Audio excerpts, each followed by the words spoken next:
Welcome back for part 2 of Take Your Homeboy to Workday podcast. We'll pick up where we left off. But before you go, we need your help to spread our message.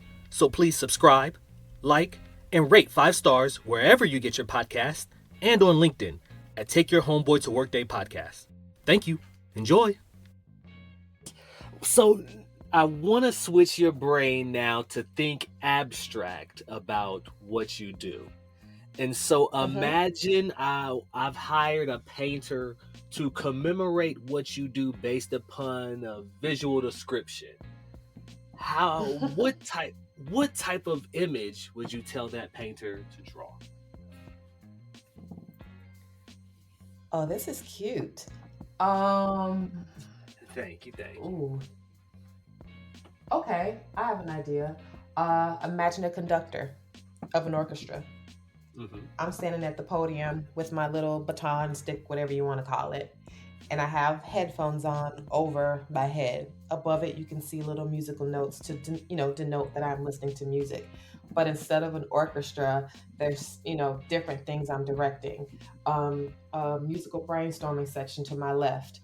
In the middle, a band. On the side, songwriter. So you see them, next to a mic singing something.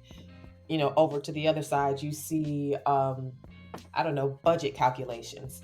And so me with my baton and the conductor is basically creating a symphony with the orchestra of the different places, the labels, the bands, the creative teams to make beautiful music. Very descriptive. Thank you very much. I try. So now, my next question. We've talked a lot about the good of this career and how it helps you feel fulfilled and you get to use your creative side. But as with anything, there can be an underbelly or a bad or ugly side. So what is a watch out that you would give for anybody who may be considering going into music supervising? It is very white. Hello. Okay. Um, which is which is surprising. Well, actually, it's not. You know what? it It's is not surprising. so. um, I would go places, because you have to meet people. You have to meet who you're working with, your clients, your partners. And I would Mhm. go and feel extremely odd, not because I was the only Black girl. That's not uncommon in that fit, but for a music related job that utilizes so much of our work, our creations, we aren't the ones that are driving the bus on this. We aren't the ones leading the way. And it's kind of like, okay, I saw a whole, NWA. Like the music supervisor for Straight Outta Compton was probably white. I don't know. Please don't quote me because I don't know. But a lot of our favorite things, you know, don't involve us. Right. Now, I, I will say this, there are a lot of programs in place to counter that. There are a lot of people making corrective actions to fix that. Um, I don't know how well it's doing because I haven't seen the numbers, but I've run into more of us and we literally look like, cats in headlights because we don't see each other that often. Like seeing a Black person in one of like our industry, events is like, oh, who do you work for? Because there's just not a lot of us in this Yeah. very niche role. There is not. Yeah. And when you do know them, like they're well known because it ain't but like 5 of them. Right. Yeah. Yeah. Ooh, well, I know it's a tightrope, but keep walking that tightrope as best you can, I guess. Oh, thank you. I put it this way, one of my goals is not for me. It's to be able to pull up behind me. Mhm. So however far I go in this career field, I need to be able to bring in to contribute to more of us in this career field. It's not for lack of wanting to. Trust me, we're just not Yeah. there yet. Yeah. Respect. Now, as you think about your career, is there a role that you're working towards? Is there, are you building? I'm imagining this is the foundation to building to something even bigger down the line. How do you see yourself contributing to music and to Hollywood 10, 15 years from now? Hmm. Oh, it's hard to answer only because there's so many ways to get there, whatever there is.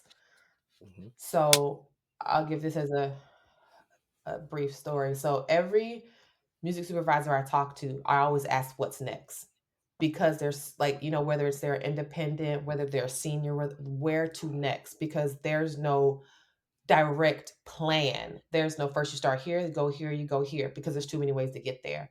And so a lot of times I think of, I definitely want a leadership role because, as I said before, I want to pull up the next us behind me.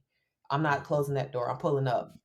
That's Mm-hmm. number one. So it will be a leadership role where I can affect who comes behind me, encourage who comes behind me, and advocate who comes behind me because that's important to me. Um, but also like a job that not only allows me to be a leader, but also I'll still do the work. You know how some people they raise up and they become like people managers, but they're not able to do the parts that they love. Yep. Mm-hmm. I don't want I don't want to get to like a desk with a corner office and I'm not in it because why am I here? Like I Yeah. still want to be involved in the music. I still want to be involved in the work. If a job like that exists, I'm there. Otherwise, I probably have to do it myself. But that's what I want. Awesome, awesome. You've mentioned pulling up the person behind you afterward, pulling up the person behind you, paying it forward. I see you are involved with a nonprofit called Unlock Her Potential, or part of a new mentorship class through that nonprofit. Could you share more about what that is and how it's helping you? Absolutely.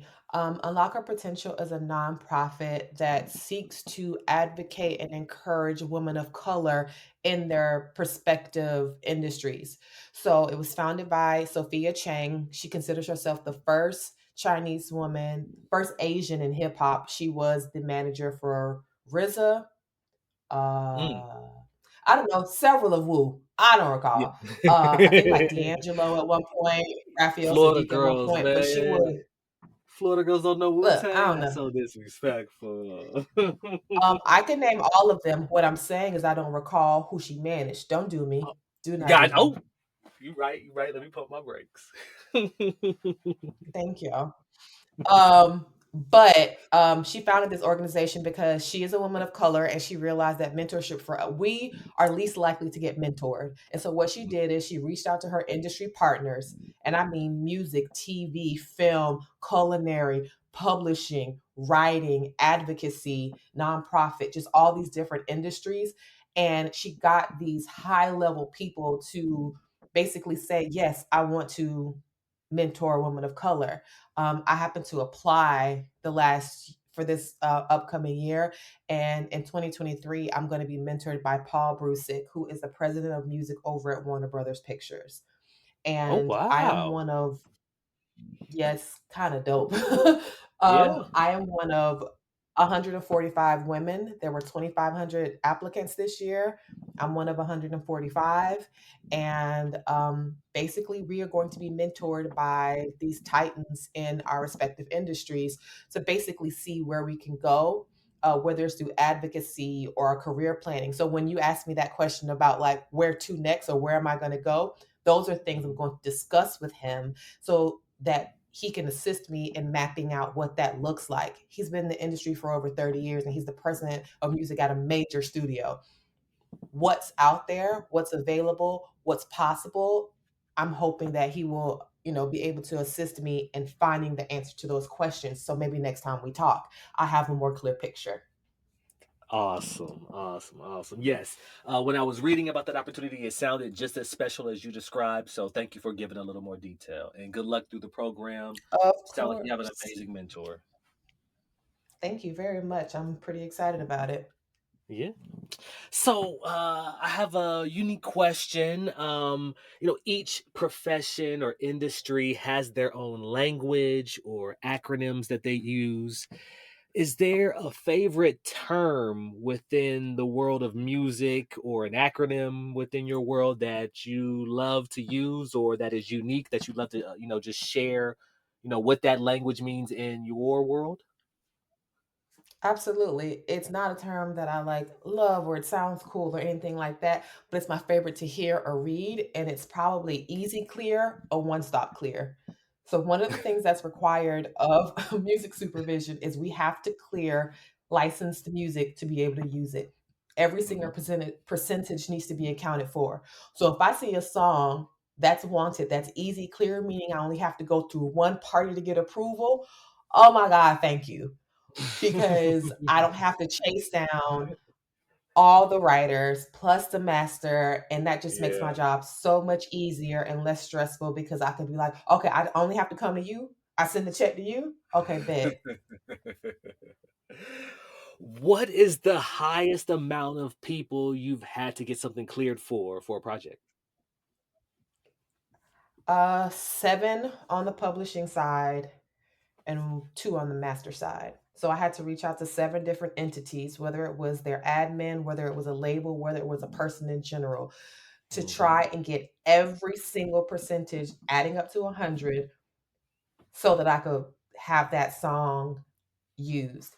And do you know I got every single person to say yes and they ended up not using the song? Oh, that's when you mumble something under your breath. Oh man. I throw everybody in the trash because how could you?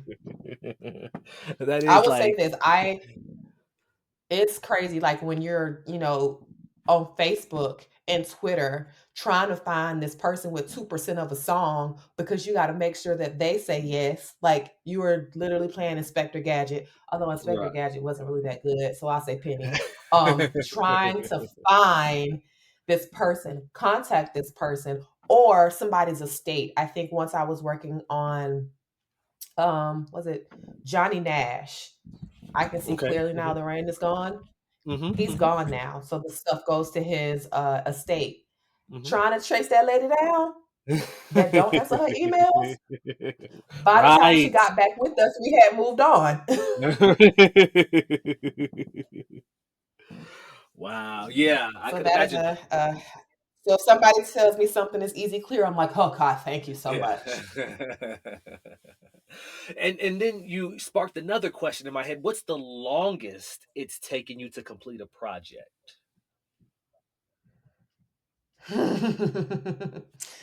To complete a project? Yeah. Um, mm. I don't know the exact time frame, but I know the project only because I was working with creatives who had absolutely no musical affinity. Like you couldn't pull out of them what musical direction they wanted. You had to put Mhm. it in their face and say, "This is what you like." Like Mm. it's hard. And I want to say, and it was for the launch of a vehicle. So you wanted to make a big bang. It's the first time every time, everyone's seeing it. I want to say that one took, ooh, maybe like 9 months. And do Wow. not think that, I don't think it's aired yet either. Wow. Wow. What's And I the had biggest what's to, the what's the largest bottleneck in it? um, trying to get the creators on the same page. And at the time, we ended up using Jackson 5's ABC, Mhm. but we had to re record it. So you're paying for publishing from Barry Gordy and them, and then you have to go to a music company and say, "Hey, I need you guys to redo this." So the amount of set revisions we went through. Oh, I don't like the way she sang that. Try it again. Oh, I don't like that voice. Pick another singer. Like we had to go through audition the singers, revision here, like, and I mean small stuff. So Mhm. it's hard to talk music with people who can't talk music. Right, right. Gotcha. Makes sense. Makes sense.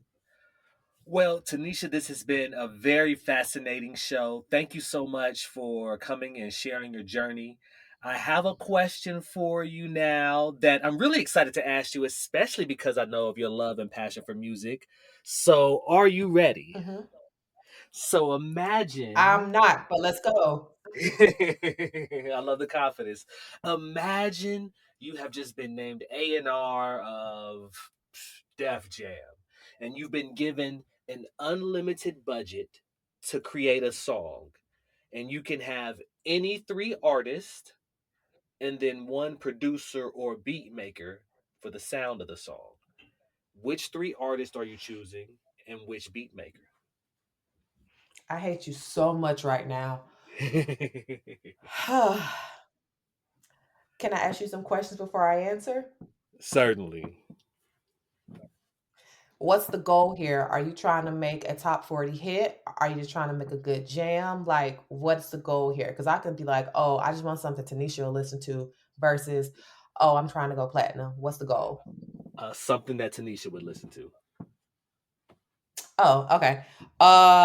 Shoot, producer. Um, because your girl loves a good, well-crafted love song. I'm gonna have to go with I do. They're wonderful. In love or not. Producer. Oh, this is so hard. Okay, I'm gonna just It go with is. Raphael Sadiq. We're Oh, gonna go tip with my hat. Raphael as the producer. Mm-hmm. Mm-hmm. Um Artist. You said I could pick three. Yes. Okay. I'm picking these artists and I'll explain why. One of them is going to be Faith Evans.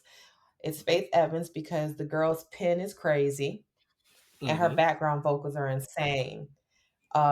She's your favorite artist singer. Like she's just dope. So that's one Mm-hmm. person. The second person would be ooh, Raphael Sadiq working with Yeba. Okay. Okay. Mm-hmm. That would be All right. nice. That would Okay. be Uh-huh. nice. I love. And I then see the what's forming here. third, right? Mm-hmm. Mm-hmm. And then the third artist, ooh, I need a voice. I mean, Yebba's got it, but I need something on top to make it stank.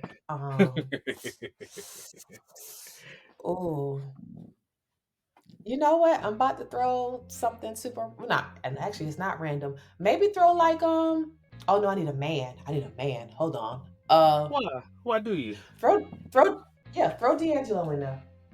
Hello. Wow. Home run hitter. Okay. Well, all right. All right.